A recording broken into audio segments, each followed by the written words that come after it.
Hey, what's up everyone? I'm back.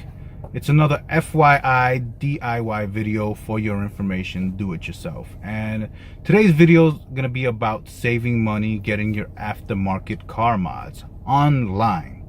Not going to one of these car installation places and paying a big markup, because these places have to make their money. So let me give you a quick example. A couple of months back, I wanted to get rims for my Dodge Durango. So I went to one of these car installation places here in Jersey, and I saw a set of rims that I liked.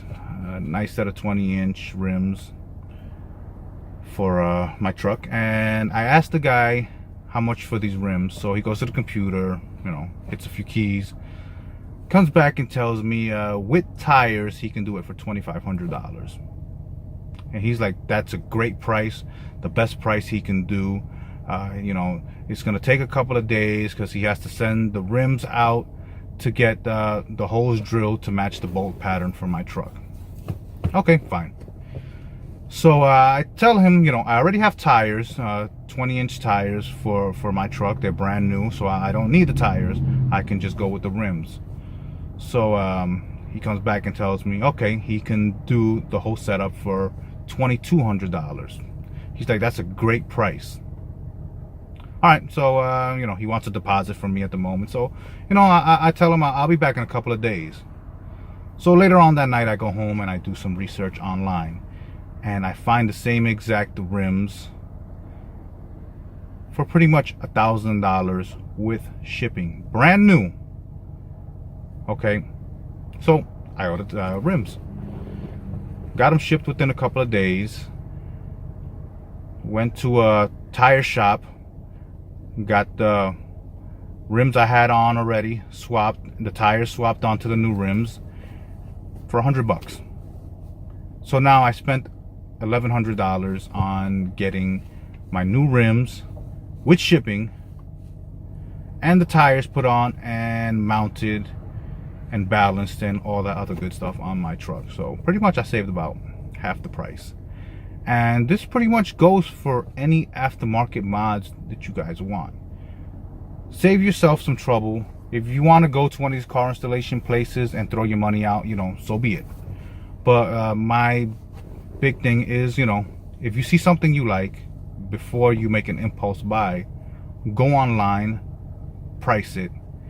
And pretty much you can go to any mechanic shop, or you can put these things on yourself. That's one of the big takeaways of this. And you're gonna spend pretty much half the price you would from a car installation shop.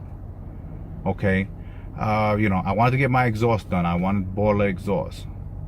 I ordered it online and got it done at Meineke.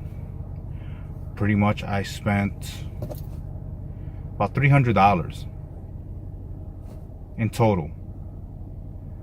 Got 2 mufflers sent, and I got the installation done for about $150 to $200. Oh, I can't forget the muffler tips as well, that I wound up getting on Amazon for about $60. So yeah, I spent a lot less than I would at a car installation shop. If you want to get a system done or something, so be it. Those places are most likely to be the best bet to go to, unless you have somebody that that does these things. But if you want to save a lot of money, I suggest shopping online for your aftermarket car mods. Stop throwing your money away at these installation shops. I'm pretty sure those places are really gonna dislike this video, but it's the honest truth. You will save a lot of money. Okay, you may have to wait a little bit. You may even wait the same amount of time it takes for these places to order those parts if they don't have them in stock already, but it's going to save you a lot of money on the long run. Look, it took me a couple of days more to get these rims, but pretty much I saved about $1,100. I would have got severely ripped off if I didn't have the patience and take the time to do my own research. So take your time, people, and do the right thing. Save yourself some money. It's another tutorial from your friends here at FYI DIY. For your information, do it yourself. Don't forget to hit that subscribe button, and I'll be back with another video sometime soon. Take care. Save some money.